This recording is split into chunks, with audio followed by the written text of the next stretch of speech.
नमस्कार, आप देख रहे हैं 7C हिमाचल आजकल और मैं हूं दीक्षा कोहली। खबरों की ओर रुख करने से पहले नजर डालते हैं अब तक की मुख्य सुर्खियों पर। कर्मचारी महासंघ ने शिमला में महापंचायत का किया आयोजन। मुख्यमंत्री प्रेम कुमार धूमल ने मुख्य अतिथि के रूप में की शिरकत। बोले, सरकार ने कर्मचारी हित में लिए अहम फैसले। प्रदेश कांग्रेस अध्यक्ष कौल सिंह ने साधा भाजपा पर निशाना। बोले, सरकार ने गैर हिमाचलियों को बेची जमीनें। कांग्रेस के भाजपा हिमाचल छोड़ो कार्यक्रम के तहत वीरवार को कांग्रेस नेताओं और कार्यकर्ताओं ने प्रदेश भर में धरने प्रदर्शन कर किए भाजपा सरकार पर प्रहार। प्रदेश के कॉलेजों में छात्र संघ के चुनावों पर रोक लगाने की कवायद के फैसले से छात्रों में बड़ा रोष। विभिन्न छात्र संगठनों ने किया विद्यालय में प्रदर्शन। और अब खबरें विस्तार से। हिमाचल प्रदेश अराजपत्रित कर्मचारी महासंघ के बैनर तले वीरवार को शिमला में कर्मचारी महापंचायत का आयोजन किया गया। इसमें प्रदेश भर के कर्मचारी संगठनों के प्रतिनिधियों व सरकार के नुमाइंदों ने भाग लिया। इस महापंचायत में मुख्यमंत्री प्रेम कुमार धूमल बतौर मुख्य अतिथि के रूप में उपस्थित हुए। मुख्यमंत्री प्रेम कुमार धूमल ने इस दौरान जहां सरकार द्वारा कर्मचारियों के हित में लिए गए अनेक फैसलों का जिक्र किया, वहीं उन्होंने दिहाड़ीदारों को भी 7 साल की सेवा काल के बाद नियमित करने की घोषणा की। प्रदेश सरकार ने हाल ही में कर्मचारियों की कई अहम मांगों को माना है। इसे देखते हुए कर्मचारी महासंघ ने शिमला में इस महापंचायत का आयोजन किया। इस दौरान जहां कर्मचारी नेताओं ने कर्मचारी हितैषी बताते हुए सरकार का आभार जताया, वहीं उन्होंने एक स्वर में धूमल सरकार को फिर से रिपीट करने का भी वचन दिया। इस अवसर पर मुख्यमंत्री प्रेम कुमार धूमल ने कहा कि सरकार ने सत्ता संभालते ही किसान, बागवान, कर्मचारी, व्यापारी और आम जनता को हर सुविधाएं प्रदान करने का संकल्प लिया था। सरकार ने अपनी इस वचनबद्धता को दोहराते हुए कर्मचारियों को एकमुश्त करोड़ों रुपए का वित्तीय लाभ प्रदान किया है। इस अवसर पर मुख्यमंत्री ने दिहाड़ीदारों को 7 साल की सेवा काल के बाद नियमित करने की घोषणा भी की। उन्होंने कंप्यूटर शिक्षकों के लिए एक विशेष कमेटी गठित करने की बात भी कही। यह कमेटी इन शिक्षकों के लिए नीति बनाएगी। मुख्यमंत्री धूमल ने पीटीए शिक्षकों का जिक्र करते हुए कहा कि सरकार इनको हर माह नियमित तौर पर वेतन दे रही है। वहीं सहायक अध्यापकों का वेतन भी बढ़ाया गया है। शिक्षा बहुत महत्वपूर्ण है, इसलिए हमने पोस्टर भी क्रिएट की, इनकी फिर दिक्कतें रह गई हैं। इसलिए आज मैं यहाँ घोषणा करना चाहता हूँ कि कंप्यूटर की समस्या का समाधान करने के लिए हम एक कमेटी शीघ्र स्थापित करने जा रहे हैं, ताकि उसके आधार पर भी इस समस्या का अध्ययन करें। पीटीए की तरफ से जो डिमांड आई है कि इनको रेगुलरली हर महीने तनख्वाह मिले, हम शीघ्र आदेश देंगे कि जैसे रेगुलर टीचर को तनख्वाह मिलती है, इनकी ग्रांट भी हम रेगुलरली हर महीने भेजेंगे। तो 10 से 9 करने से 17 रुपये आए हैं, इसलिए अब जो डेली वेजर होगा वो आगे से 8 साल की बजाय 7 साल के बाद रेगुलर कर दिया जाएगा। मुख्यमंत्री ने कहा कि चुनाव नजदीक आते जहां कर्मचारियों का आंदोलन शुरू हो जाता था, वहीं इस बार कर्मचारी सरकार का सहयोग कर रहे हैं। उन्होंने उम्मीद जताई कि कर्मचारी आगे भी सरकार का पूरा समर्थन करेंगे। चुनाव के निकट आगे तो लोग आंदोलन की बातें करते हैं, लेकिन चुनाव जब सामने है उसमें आकर कर्मचारी महासंघ पूरी तरह से भारतीय जनता पार्टी के साथ, हमारे नेतृत्व के साथ खड़ा हुआ है। और हम भी विश्वास दिलाते हैं कि जैसे पहले भी इनके हितों का और सारे प्रदेश के हितों का ध्यान रखा है, हम भविष्य में भी इनका ध्यान रखेंगे। जगमोहन शर्मा, 7C हिमाचल आजकल, शिमला। प्रदेश कांग्रेस अध्यक्ष कौल सिंह ठाकुर ने भाजपा सरकार पर प्रदेश की जमीनें गैर हिमाचलियों को बेचने के आरोप लगाए हैं। जोगिंद्रनगर में एक पत्रकार वार्ता में कौल सिंह ठाकुर ने कहा कि हिमाचलियों की जमीनों को कौड़ियों के भाव में बेचा गया है। उन्होंने सरकार पर भू माफिया को संरक्षण देने के भी आरोप लगाए हैं।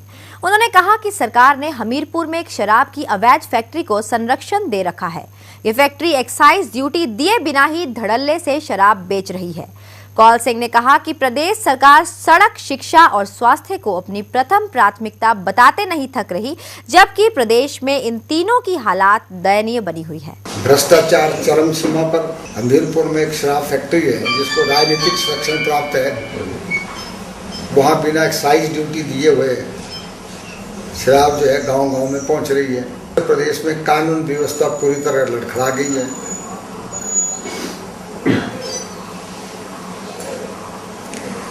सार्वजनिक वितरण प्रणाली जो है चरमरा गई है। लोगों को समय पर राशन नहीं मिल रहा है। आज सड़कों की दशा बहुत ही हिमाचल प्रदेश में, पूरे हिमाचल प्रदेश में दयनीय है। 12,000 पद शिक्षकों और गैर शिक्षकों के शिक्षा विभाग में खाली है, जो सरकार के आंकड़े आए हुए। विधानसभा चुनाव समीप देख कांग्रेस ने प्रदेश सरकार के खिलाफ अपना अभियान तेज कर दिया है। इसी कड़ी में कांग्रेस ने भाजपा हिमाचल छोड़ो कार्यक्रम के तहत वीरवार को प्रदेश भर में धरने प्रदर्शन किए। शिमला में भी कांग्रेस कार्यकर्ताओं ने एक रैली निकाली। वहीं प्रदेश के दूसरे हिस्सों में भी कांग्रेस कार्यकर्ताओं ने धरने प्रदर्शन कर भाजपा सरकार को सत्ता से बाहर करने का आह्वान लोगों से किया। कांग्रेस ने आरोप लगाया कि प्रदेश सरकार भ्रष्टाचार में डूबी हुई है और सरकार को आम आदमी की कोई भी परवाह नहीं है। प्रदेश सरकार के खिलाफ कांग्रेस ने वीरवार को शिमला में एक रैली निकाली। ये रैली मुख्यालय राजीव भवन से लेकर डीसी कार्यालय तक और वहां से शेरे पंजाब तक निकाली गई। इस दौरान कांग्रेस कार्यकर्ताओं ने सरकार के खिलाफ खूब नारेबाजी भी की। इस मौके पर प्रदेश कांग्रेस महासचिव कुलदीप राठौर ने कहा कि भाजपा सरकार के मंत्री एवं नेता भ्रष्टाचार में डूबे हुए हैं। उन्होंने कहा कि प्रदेश के हित में इस सरकार को सत्ता से बाहर करना अब जरूरी हो गया है। आज हिमाचल प्रदेश में भ्रष्टाचार जो है फैला हुआ है। पूरी सरकार भ्रष्टाचार में लिप्त है। हिमाचल प्रदेश का हर वर्ग, किसान, नौजवान, व्यापारी इस सरकार से त्रस्त है। निश्चित रूप से हिमाचल प्रदेश की जनता इस सरकार को बदलना चाहती है। उधर पद्धर में भी कांग्रेस कार्यकर्ताओं ने प्रदर्शन किया। इस मौके पर प्रदेश कांग्रेस अध्यक्ष कौल सिंह ठाकुर सरकार पर खूब बरसे। उन्होंने कहा कि भाजपा सरकार भ्रष्टाचार में डूबी हुई है। सरकार के कार्यकाल में कई घोटाले हुए हैं। उन्होंने कहा कि सरकार डिपुओं से मिलने वाली राशन में कटौती कर आम आदमी के पेट पर लात मार रही है। कौल सिंह ने प्रदेश में कानून व्यवस्था पर भी सरकार को घेरा और कहा कि प्रदेश में कानून व्यवस्था पूरी तरह से चरमरा गई है। इससे आम आदमी असुरक्षित महसूस कर रहा है। 1942 में अंग्रेजों को भारत से निकालने का आह्वान दिया था, क्विट इंडिया मूवमेंट, अंग्रेजों भारत छोड़ो। अब क्योंकि भ्रष्टाचार भारतीय जनता पार्टी की धूमल सरकार में इतना हो गया है, सारी सीमाएं भ्रष्टाचार की लांघ दी है, कानून व्यवस्था चरमरा गई है। जो हम डिपो में राशन देता था वो टाइम पर लोगों को नहीं मिल रहा है और जो है हिमाचल प्रदेश की जमीनों को बेचने का अभियान शुरू कर दिया है। Himachal is on sale by BJP Dhumal government. Dharamshala, Bilaspur और नाहन में भी कांग्रेसियों ने रैली निकालकर प्रदेश सरकार को उखाड़ फेंकने का आह्वान किया। ब्यूरो रिपोर्ट, 7C हिमाचल आजकल। सांसद एवं भाजपा युवा मोर्चा के राष्ट्रीय अध्यक्ष अनुराग ठाकुर ने कहा है कि केंद्र सरकार ने देश में भ्रष्टाचार को बढ़ावा दिया है। देहरा के अपने दौरे के दौरान अनुराग ठाकुर ने कहा कि यूपीए सरकार ने हजारों करोड़ रुपए का घोटाला कर देश की जनता को लूटा है। केंद्र सरकार ने देश में भूखमरी व बेरोजगारी दूर करने के लिए कोई भी कदम नहीं उठाए हैं। उन्होंने कहा कि सरकार भूख मिटाने के लिए गरीबों को अनाज देने के बजाय अब उनको मोबाइल फोन देने की बात कर रही है। गोदामों में अनाज सड़ रहा है और सरकार इसको गरीबों को बांटने के लिए तैयार नहीं है। अनुराग ने कहा कि युवा मोर्चा यूपीए सरकार को हटाने के लिए पूरे देश में अभियान चलाएगी। आज देश की जनता कांग्रेस की महंगाई, बेरोजगारी, भ्रष्टाचार से त्रस्त है। आम आदमी भूख से मर रहा है, किसान आत्महत्या कर रहा है, अनाज खुले में सड़ रहा है, लेकिन कांग्रेस को कोई फर्क नहीं पड़ रहा। देश का दुर्भाग्य है कि इतनी भ्रष्ट सरकार आज सत्ता में बनी हुई है।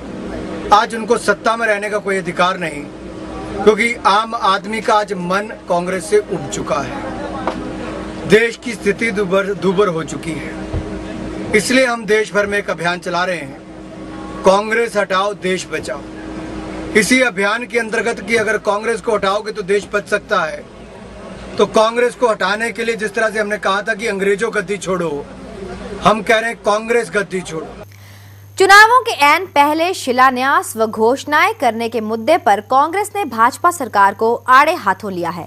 कांग्रेस ने आरोप लगाया है कि चुनाव समीप देख सरकार प्रदेश के लोगों को गुमराह करने में लगी हुई है। पूर्व मंत्री एवं कांग्रेसी नेता रंगीला रामराव ने कहा है कि भाजपा सरकार ने अपने पहले के कार्यकाल में भी ऐसी ही झूठी घोषणाएं की थी।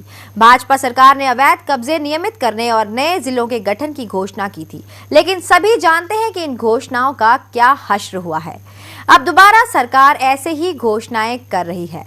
राव ने यह भी आरोप लगाया कि भाजपा नेता केंद्र द्वारा प्रायोजित सभी योजनाओं का नाम बदलकर प्रदेश सरकार की योजनाएं बता रहे हैं। केंद्र सरकार के द्वारा दी जा रही है और केंद्र सरकार जो है इस पैसे को पूर्ण तौर पर जो है सारे देश के अंदर इसको जो है चला रही है।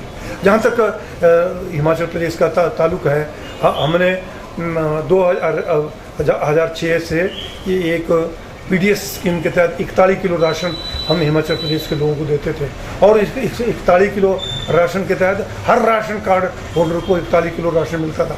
अब एक तो वो राशन जो है वो पूरा नहीं मिल रहा है, कहीं को 12 किलो, कहीं को 15 किलो, कहीं को 20 किलो जो है ये मिल रहा है और जो राशन है वो ठीक टाइम पर जो नहीं मिलता, कम से कम 4 चक्कर लोगों को काटने पड़ते हैं। 7C हिमाचल आजकल में खबरों का सिलसिला जारी है। फिलहाल वक्त हो चला है एक छोटे से ब्रेक का। आप बने रहिए 7C हिमाचल आजकल के साथ।